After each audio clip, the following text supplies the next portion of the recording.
Hello दोस्तों, नमस्कार। आपका स्वागत है मेरे चैनल पे। टेस्ट पेपर 29 के साथ आज हम हाजिर हो चुके हैं। टेस्ट पेपर 29 में जो विज्ञान और उसके प्रभाव पढ़ रहे थे उस टाइप से रिलेटेड पूरे क्वेश्चंस हैं। तो आइए टेस्ट पेपर 29 के जितने भी थोड़े बहुत क्वेश्चंस हैं वो हम स्टार्ट करते हैं देखना। आइए स्टार्ट करते हैं। देखिए 28 नंबर के क्वेश्चन से, जब कांच की छड़ को रेशम से रगड़ा जाता है तो छड़ क्या होती है। एक कांच की छड़ लेंगे जो हम लैब में टेस्ट करते हैं, वो वाली कांच की छड़ है ना। तो क्या करेंगे, हम उसको रेशम से रगड़ेंगे है ना। रेशम का जो भी रहेगा हम उसको रेशम से रगड़ेंगे। तो रेशम से रगड़ने के बाद छड़ में क्या प्रभाव पड़ेगा पूछ रहा है ना। तो छड़ जो है वो धनावेशित हो जाएगी। तो option number C is correct answer. आप कांच की छड़ को रेशम से रगड़ोगे तो वो जो आवेश है वो एकदम क्या हो जाएंगे, पास पास आ जाएंगे। तो छड़ क्या हो जाएगी, धनावेशित हो जाएगी है ना। तो option number C is correct answer. यदि किसी साबुन के बुलबुले को आवेशित किया जाए तो इसका आकार क्या होता है। देखो कोई भी साबुन का बुलबुला है उसको आवेशित करेंगे है ना। तो बोल रहा है कि इसका आकार क्या होगा। तो इसका जो आकार है वो बढ़ेगा है ना। इसका आकार बढ़ता है और इसका आकार बढ़ेगा। किसी भी साबुन के बुलबुले को आवेशित किया जाता है तो इसका आकार जो है वो बढ़ जाता है, क्योंकि वो आवेश में आता है ना, तो उसका आकार बड़ा हो जाएगा। आप उसको साबुन के बुलबुले को आवेशित करोगे तो उसका आकार में वृद्धि होगी, कमी नहीं आएगी, आकार में वृद्धि होगी। तो option number B is correct answer. ताप बढ़ाने पर सिलिकॉन का प्रतिरोध क्या होता है। ताप बढ़ाने पर सिलिकॉन का प्रतिरोध क्या होता है, वो घट जाता है। जैसे भी आप ताप बढ़ाओगे ना, तो ताप बढ़ाने से सिलिकॉन का जो प्रतिरोध है वो घट जाता है, क्योंकि ताप बढ़ाने से किसी चीज़ की चालकता क्या होती है, बढ़ जाती है, और किसी तत्व की चालकता ऐसी होती है वो घटती है। तो जो सिलिकॉन है उसकी चालकता घट जाती है तो वो उसका प्रतिरोध ही घट जाता है, तो चालकता भी घट जाएगी। तो ताप बढ़ाने पर जब उसका प्रतिरोध सिलिकॉन का घटता है तो क्या होता है, घट जाता है। ठीक है, option number C is correct answer. भूमध्य रेखा से ध्रुवों की ओर जाने पर गुरुत्वीय त्वरण का मान होगा, क्या होगा, बढ़ता जाता है ना।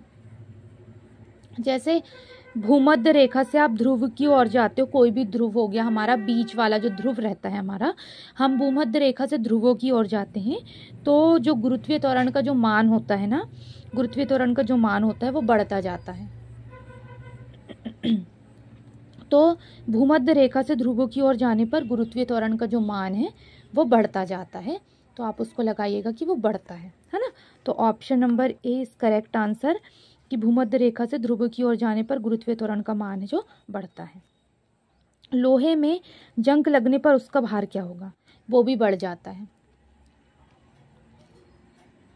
ठीक है, लोहे में जंग लगने पर उसका भार क्या होता है, बढ़ जाता है। देखो पानी और ऑक्सीजन के संपर्क में जब लोहा आता है तो उसमें जंग लगती है, और जंग से बचाने के लिए हम उसमें क्या करते हैं, परत चढ़ाते हैं, जिसको क्या बोलते हैं हम, गैल्वनाइजेशन। जिंक की परत चढ़ती है उसको हम बोलते हैं गैल्वनाइजेशन। ठीक है, तो जंग लगने की संभावना क्या होती है, कम होती है। लेकिन जब ऑक्सीजन और जल के संपर्क में जब लोहा आता है तो उसमें जंग लगता है, और जब जंग लगता है तो उसमें परत चढ़ती है ना, जंग की परत चढ़ती है। तो परत चढ़ेगी तो जो लोहे का भार होगा ना वो ऑटोमेटिकली बढ़ जाएगा। आप पहले बिना जंग वाला लोहे को नापना, और उसके बाद उसमें जब जंग लगे तब लोहे को नापना, तो आपको ऑटोमेटिकली प्रैक्टिकल बेस पे उसका भार बढ़ा हुआ नजर आएगा। तो बढ़ जाता है, लोहे में जंग लगने पर उसका भार बढ़ता है। स्थिर ताप पर गैस का आयतन कम करने से उसका दाब क्या होगा।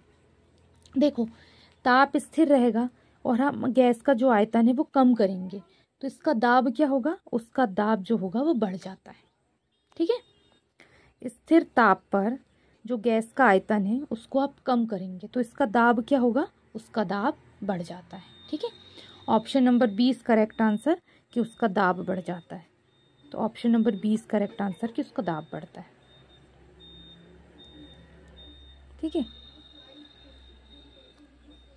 तो ये हमारे 6 क्वेश्चंस पूरे कंप्लीट हो गए। बहुत अच्छे, बहुत बेसिक क्वेश्चंस हैं जो वैज्ञानिक टर्म्स होती है। जैसे वैज्ञानिक टर्म्स कहाँ लगती है? हमारे दैनिक जीवन में। विज्ञान का प्रभाव भी कहाँ पड़ता है? हमारे दैनिक जीवन में। तो उसी से रिलेटेड क्वेश्चन है और पूरे प्रैक्टिकल बेस पे है कि अगर आपको इस चीज़ों पे यकीन नहीं है तो आप उसको प्रैक्टिकल करके एकदम करेक्ट आंसर चूज़ कर सकते हो। तो यहाँ से हमने स्टार्ट किया, ये पूरा क्वेश्चंस हो गया है। मैं पूरा वीडियो दिखा देती हूँ एक बार रिवीजन के थ्रू, क्योंकि हमारा टेस्ट पेपर 29 कंप्लीट हो चुका है। तो एक बार पूरे क्वेश्चनों का रिवीजन करिए 33 तक, है ना। तो आज के लिए बस टोटल इतना ही। हम कल नेक्स्ट टेस्ट पेपर के साथ आएंगे किसी और टॉपिक के साथ। धन्यवाद।